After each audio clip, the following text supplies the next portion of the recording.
fearless. To be fearless, you have to be bold, you have to be brave, and you have to be courageous. I have a theory that I like to call the 3D effect. The 3D effect, it's dedication, determination, and discipline. With the 3D effect, I have managed to massage my relationship with fear to get to a place of fearless.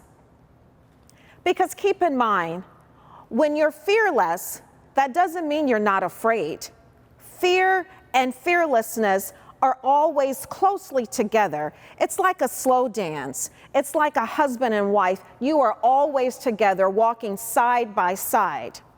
But I believe it's the 3D effect that help us to push past our fear and reach a place of fearlessness.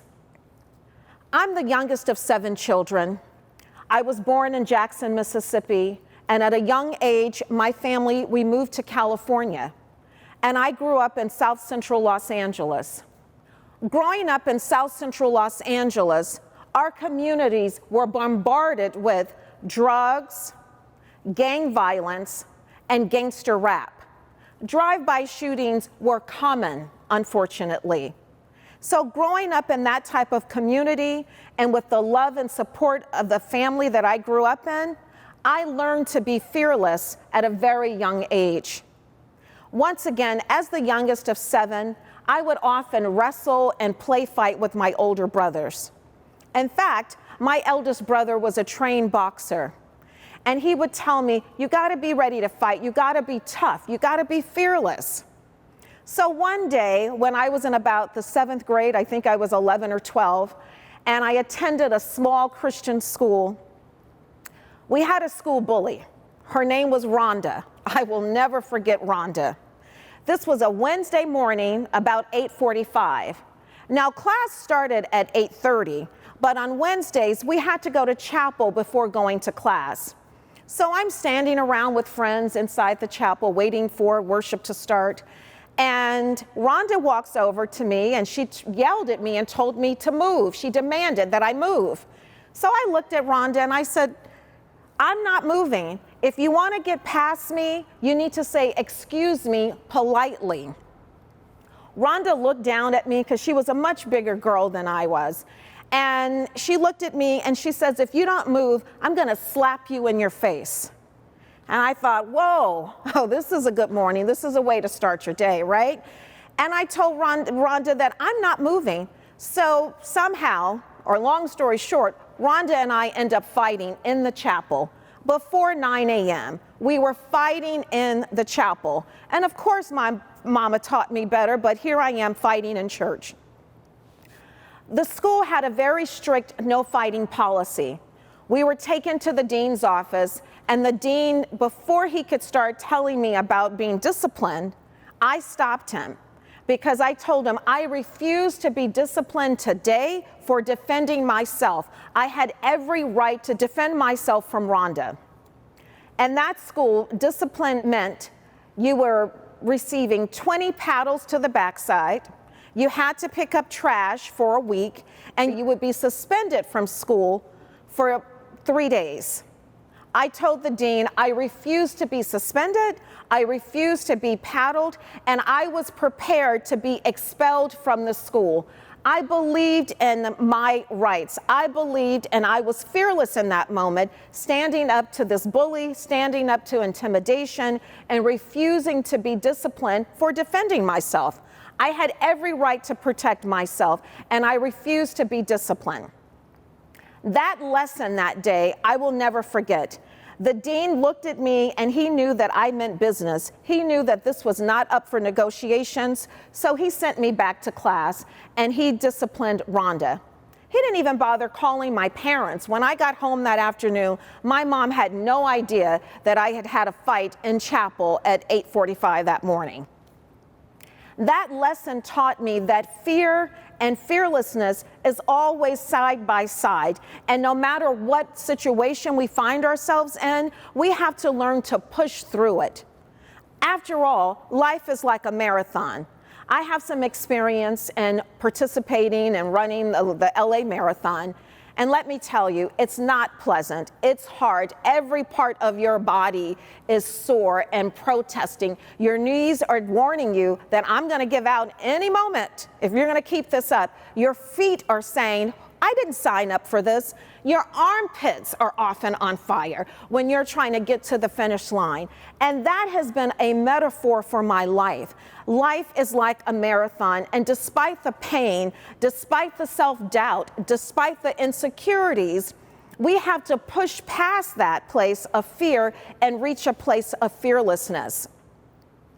In the mid to late 1990s, I was working for CBS Evening News as an associate producer in Los Angeles. And that Wednesday morning, I got to work, and the bureau chief said to me, "How do you feel about Montana?" And I looked at him and I said, "I feel like I'm going." Packed my bags and was at the airport and on a flight by 12 noon. My assignment was in Lincoln, Montana. Lincoln, Montana is absolutely beautiful. Lincoln, Montana is where Ted Kaczynski, the Unabomber, lived. When I got to Lincoln, Montana, I soon realized that I was the only person of color in this entire town. And the town, there were probably about, at that time, maybe 700 people. I think today there may be close to 1,000 people living in Lincoln, Montana. So every day, every morning, I would get a call early morning from my LA and New York colleagues, and they would say, "Are you still alive? Are you still alive?" Because again, they knew that I was the only person of color in this entire town, so we were all a little fearful and concerned about my safety. I didn't let that stop me. I was very clear about my purpose and my pursuit to leave Lincoln, Montana with an exclusive story from someone that knew this man well.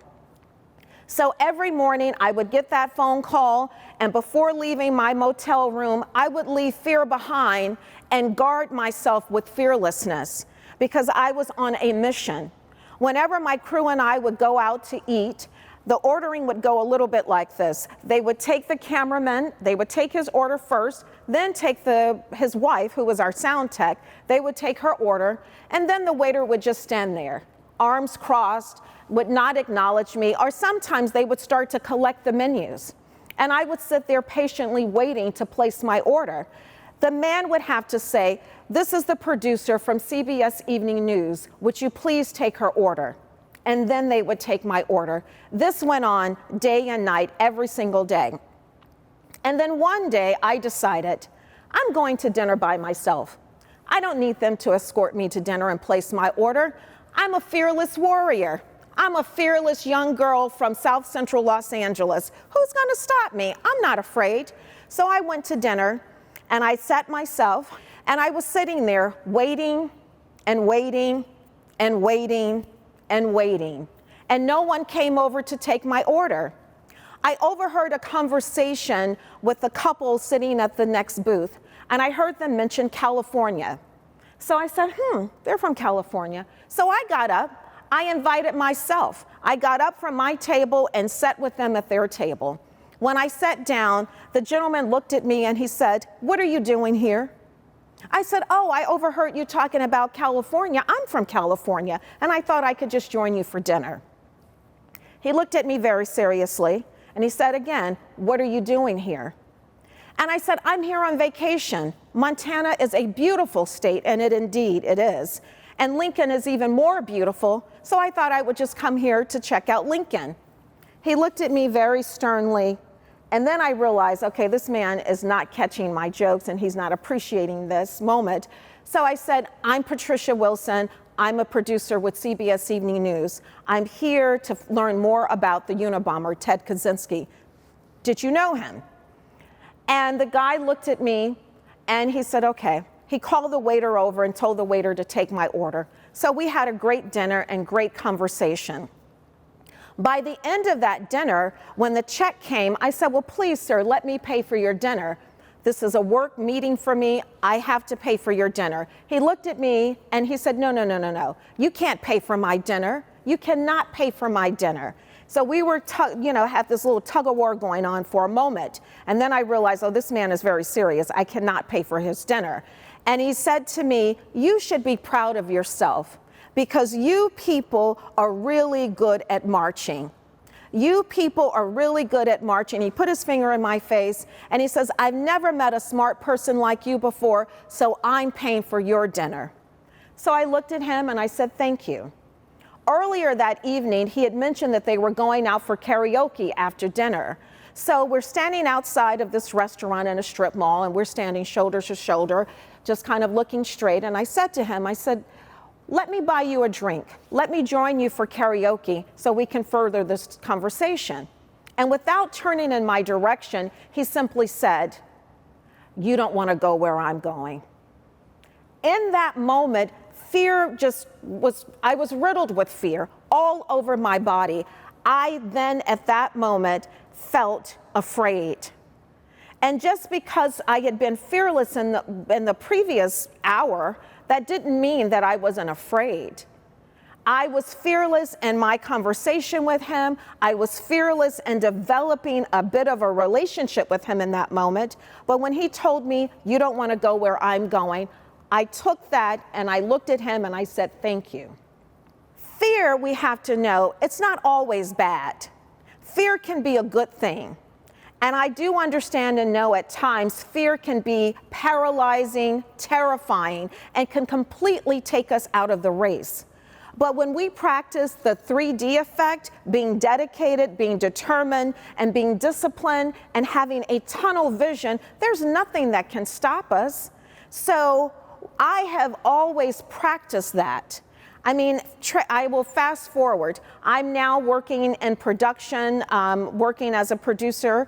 And I remember that I was in a meeting one day with my boss and another gentleman. The company had been going through a lot of transitions. So while in these meetings, they were constantly wanting to get my insight. How do you do this, Patricia? How do we do this? How do we do that? And yet, they were always talking about hiring people outside of the company and selecting someone else. So at some point, I think it was in about the second meeting, I stood up in the meeting. Again, it was me and two gentlemen. I stood up in front of my boss and I said to him, how do you see me? I need you to see me for who I am. How do you see me? And he looked at me and he wasn't able to answer. Neither of the men would answer me in that moment. It was a fearless moment. As the only woman in this room and as a woman of color, I stood up in front of these men and said, how do you see me? Because far too often, women and women of color, we are great as the hired help that is not seen or heard. But I'm like, I need you to see me in this leadership role. And it took him a minute, but he came around. So fear is something that can be good. It energizes us. It energizes us to push us forward to the finish line. So I say to you, whenever we're in a situation and we're feeling afraid and doubtful of ourselves, that voice that's always going on in our heads telling us, no, you can't do it. No, you're not worthy. No, you're not good enough. I urge people to fall fearlessly into your dreams. Fall fearlessly into your purpose. Fall fearlessly into living a healthy life, mind, body, and spirit. About 2 years ago, I fell and I broke my left ankle. It was bad. I severely dislocated my ankle. And I have had a tremendous journey getting back to a place of being healthy and whole. And in that pursuit of my life to be a healthy and whole person, I am fearlessly fighting to be stronger and better than I've ever been. Being fearless is a daily activity. It's a conversation that we constantly have with ourselves. We can't be afraid to fail, because if we're afraid to fail, we'll never succeed. And at some point in our lives, we have to invite fear to exit. In the words of Maya Angelou, she says, hope and fear cannot occupy the same space. Invite one to stay. I invite fearlessness to stay.